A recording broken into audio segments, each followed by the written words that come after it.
We have seen that resistors can be connected in two ways in a circuit. We can have resistors connected in series and resistors connected in parallel. All right. The way resistors are connected also affects how power is consumed in a particular circuit. The way a series connection will consume power is different from the way a parallel connection will consume power. Okay, in a series combination, the same current flows through the resistors, but the voltage is divided among them. We have seen that in a very previous discussion where we referenced the fact that when you have series resistor, you have the same current flowing through them, but the voltage that feeds the circuit is divided among them. Hence, resistors in series are also known as voltage dividers. Okay, they're known as voltage dividers. So, the way a series connected resistor will consume power, will dissipate power, is quite different from the way a parallel connected resistor or the way parallel connected resistors rather will consume power. Let's begin with the series connection. In series, the resistor with the highest value dissipates most power. So you have a series connection. Let's use a very previous circuit that we have used. Maybe something like this. We have three resistors here connected in series, R1, R2, and R3. Then across a, a 9-volt DC supply, current begins to flow. So when you have series resistor, all right, or resistors in series, the resistor with the highest value is going to is going to dissipate most power, the highest power. So in this case, this resistor, 470 ohms, will be the one to consume the highest power. All right. If we apply the formula for power individually, you're going to see that for R1, the power dissipated by R1 is going to be equal to I squared multiplied by R1. For R2, you're going to be having I squared multiplied by R2. For R3, you're going to be having I squared multiplied by R3. Same current is flowing through them. So because it's a multiplication, the biggest value there's going to, the biggest value of resistor there will give you the highest value of power that is dissipated. So in a series combination, the highest value of resistor will consume most power in the circuit. Okay, so let's look at this example here. We have R1, R2, and R3 connected in series. Of course, if they are connected in series, it means the same current is going to flow through them, all right? And then they are going to divide the voltage among them. So in calculating power, there are three different formulas we can use. We can say P, as we have seen, is equal to I squared R, all right? Let's just make a reference to a previous slide so that we save time. P is equal to I squared R, or P is equal to IV, or P is equal to V squared over R. So any of these formulas can be applied across each resistor as long as, you know, the as long as what we want to calculate is power. So for example, here we applied in this explanation, we just applied I squared R across each resistor. We can also apply V squared over R across each resistor. We can say V squared over R1. But in this case, it's going to be V1 because the voltage for a series combination, the voltage is going to be divided. They're not going to be having the same value of voltage. All right. Even if they have the same value of voltage, it's going to be probably because the resistors have equal values. It is only when resistors have equal values in a series circuit that they will divide the voltage among them equally. So if you are using I squared R to calculate the individual power, it's going to be equal to I squared R1, I squared R2, I squared R3. The I is going to be common to all of them because same current is flowing. But if you are going to be using the V squared R approach, the V squared over R approach, the voltage across them is not the same. They are going to divide the voltage. So for the first resistor, you're going to be having V1 squared over R1. For the second resistor, you're going to be having V2 squared over R2 V2 squared, beg your pardon, V2 squared over R2. Okay, let's write it up here so that it can be clear. V2 squared divided by R2, and here you're going to be having V3 squared over R3. So therefore means if you are trying to use this formula, you must first of all get the individual voltages. Beg your pardon, there's a mistake here. This is a square. Okay. So if you want to use this for a series combination, it means that you have to get the individual voltages that is divided among them, then divided by the resistors individually to get the power consumed. So whether you use this formula or you use this formula, you're going to be having the same answer. All right. Or you can use the third formula, which is um, P is equal to IV. All right. So you can use P is equal to IV. If you're using IV, all right, it means you can say P1 now is equal to I multiplied by V1, I multiplied by V2, I multiplied by V3. So anything that involves voltage for series resistors, the voltages is going to be different. It's going to be divided. That's the rule of thumb. All right. So back to what we were saying here, that when you have a series combination, the biggest resistor will consume most power. So we have a situation where you have R1, R2, and R3 given, all right? And it's still the same values that we have seen in the previous example. I think that's it. Okay. Well, not necessarily, but those are the values that we are given in this example here. So we want to get the power consumed by each resistor and then the total power in the circuit consumed by the circuit. So if I want to get the total power consumed in the circuit, I'm going to be using any of the formulas for power. What I have here is R and V. So P is equal to V squared over R. So if I'm trying to get the total power in the circuit, that means it's the total resistance I'm going to take. So this gives me the total power consumed in the circuit, and that's going to be equal to 12 squared over the total resistance value, which is 100 plus 220 plus 470. All right, 100 plus 220 plus 470 is going to give us 790. 790. So if you do this calculation, the total power dissipated in this circuit that comprises this resistor is going to be equal to 0.1823 watts. 1823 watts. So if you convert that to milliwatts, that's like saying this is equal to 182.3 milliwatts. Okay, we'll be using this prefix milli since I'm very sure you're familiar with the fact that your milli is like you're divided by 1000, which is a factor of 10 to the power of minus 3. Okay, so this is the total power. Now we can also get the individual power consumed by each resistor.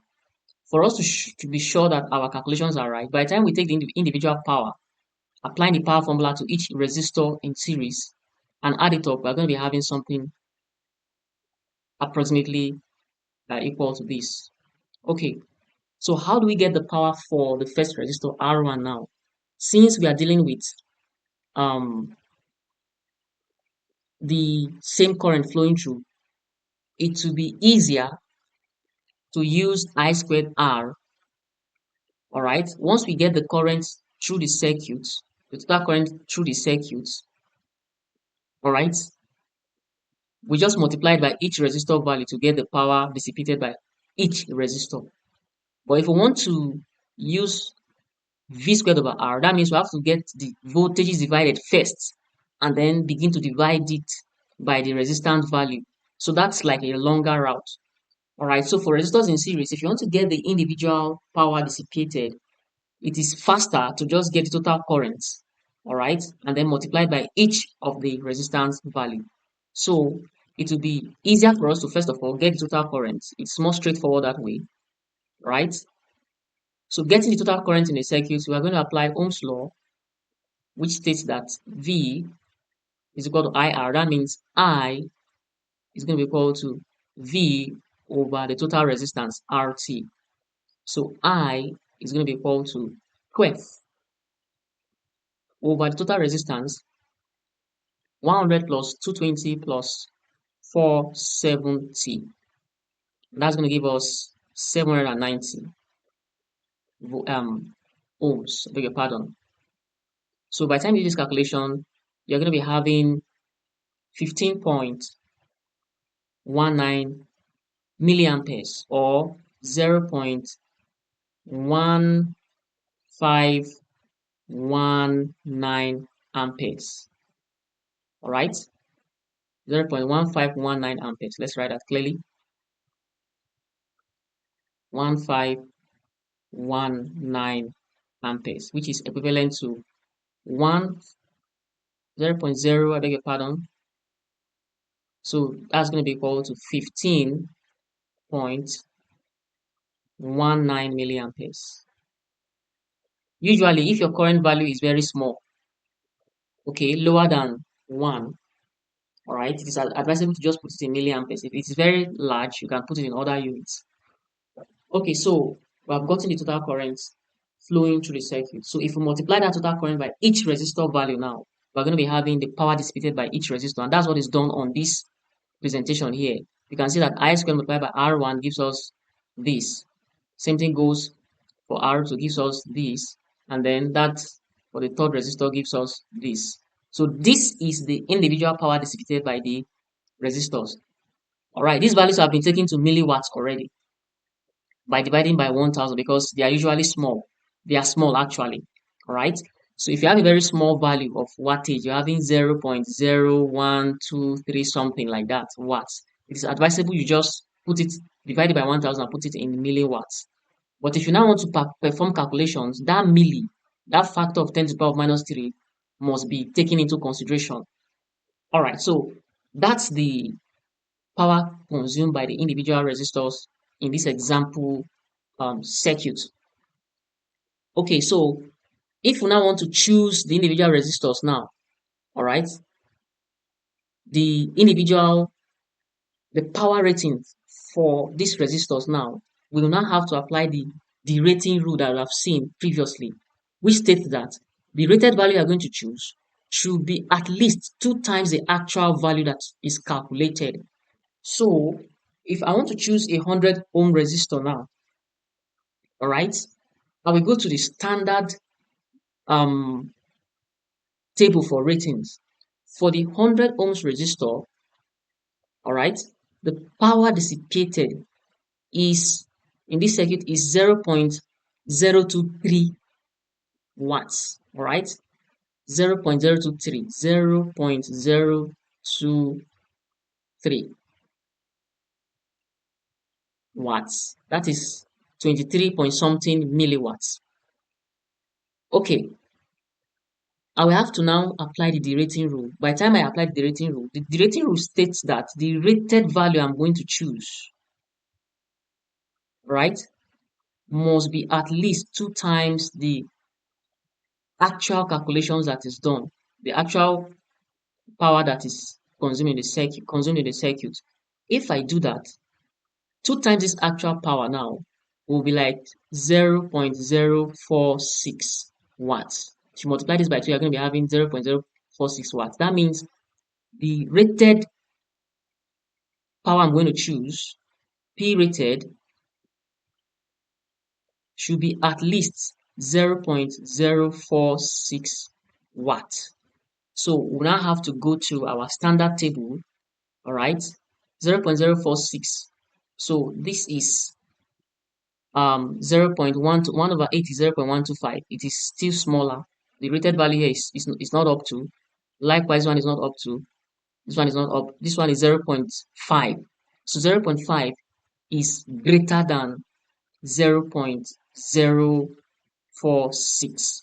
So if I'm going to choose a resistor for this, a rating for this 100 ohm resistor, I will choose 0.046 watts. All right. So for R1, we have 1 over 8. I beg your pardon. There's a mistake in my explanation. Sorry, this is 0.125. Okay, I beg your pardon. This is 0.125. So we are trying to compare 0.046 with 0.125. So 0.125 is greater than 0.046. So we can go for this straight. Okay, so take note of that. That was a correction. So for R1, we can choose 1 over 8 watts of this resistor value, and it will still meet our derating rule. We apply the same principle for the 220 and for the 470 to be able to get uh, the selected power rating for each of these resistors. And to emphasize again that your power rating cannot be gotten from the color codes. You can only get your color codes, your um, resistance and tolerance value from the color codes. You can have a particular resistor of different sizes that shows different power rating, all right, based on the data sheets and the documentation that comes with the resistor. So that's what you're now going to use to apply your derating rule to choose which of the rating for that particular resistor you are going to use in your circuit. Okay, for a parallel connection, when resistors are connected in parallel, all right, the way they consume power is also different. All right, it's also different. And before proceeding with this, in this series connection, if you discover that by the time you add up the individual power consumed, it will give you the total power which we have calculated here. So these are some of the ways to check your answers. All right. In parallel, the resistor with the lowest value dissipates most power. Take note of this point. Very important. Very important. Okay. If it's a series combination, it is the resistor with the highest value that dissipates most power. But for a parallel combination, it is resistor with the lowest value that dissipates most power.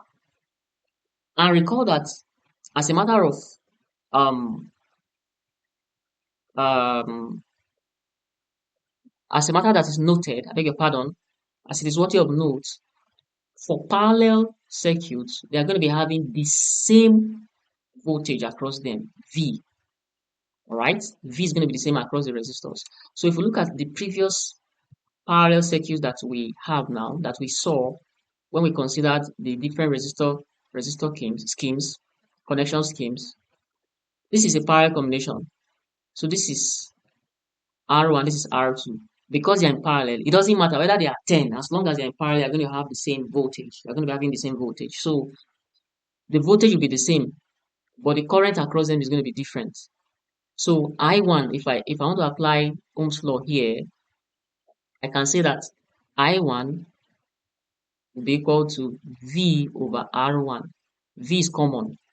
And then I2 is going to be equal to V over R2. You can see that V is common to the resistors in parallel. So because V is common, we can also apply the power formula individually, right? So since V is common, it is easier to use V, the formula for power as V squared over R.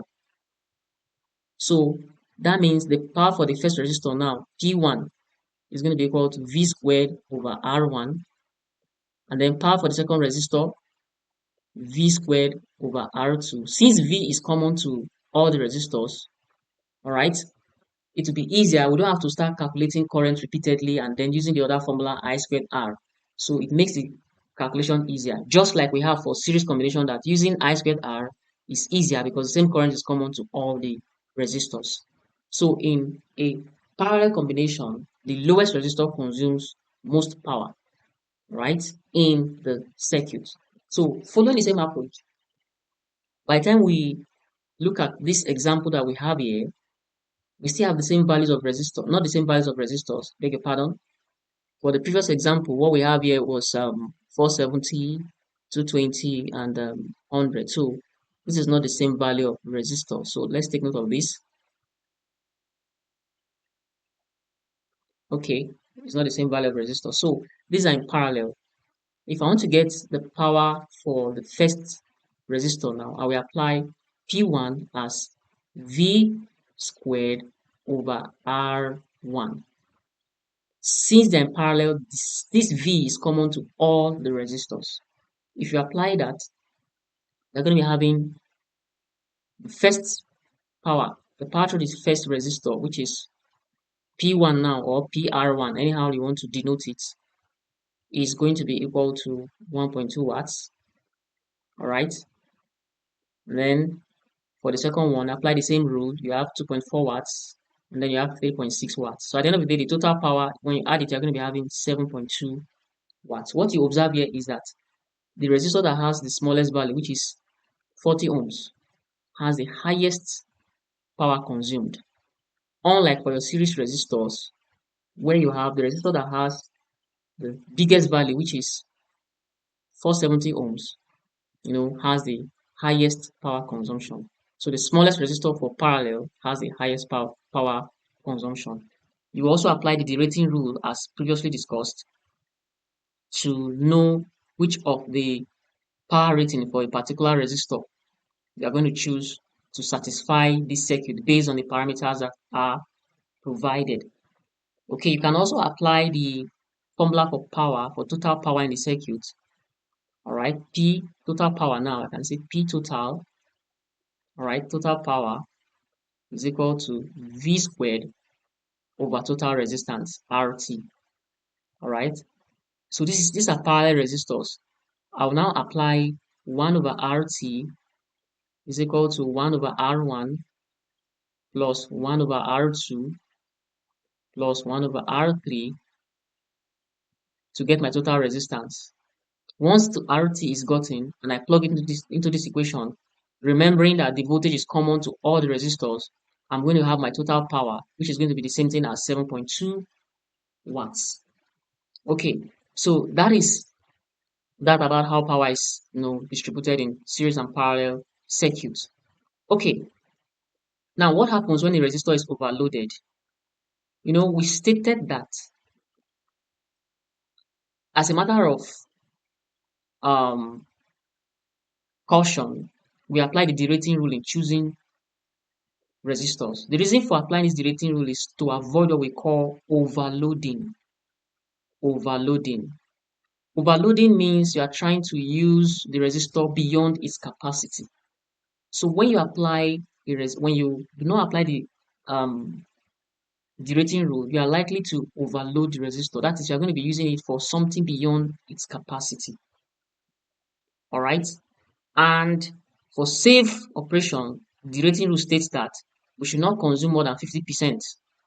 All right. We should not apply to more than 50% of the rated capacity for that resistor. So if you overload the resistor, it means you are using it beyond, you are trying to use it for an application that is above its rated value. All right. And what happens in that case? Exceeding the power rating causes predictable and progressive damage to the resistor. All right. So when you are overloading, it means that you are using it beyond the rated capacity and it is not safe for the resistor. That is a summary of what this whole slide is communicating here. So you can simply screenshot it and just go through it and look at the notes that is associated with if you overload it beyond 10%, beyond 50% and all of that, it's going to damage the resistor. It's going to make it to malfunction and then shorten the lifespan. All right, so prevention and best practice, always apply the 2 times the rating. All right, the derating rule. All right, use adequate ventilation around high wattage resistors, heat sink, large wire wound resistors. In critical circuits, all right, add fuse or current limiting resistor to protect the load. So it is not advisable to overload a resistor, meaning it's not advisable to use a resistor for an application that consumes power that is beyond its rated value.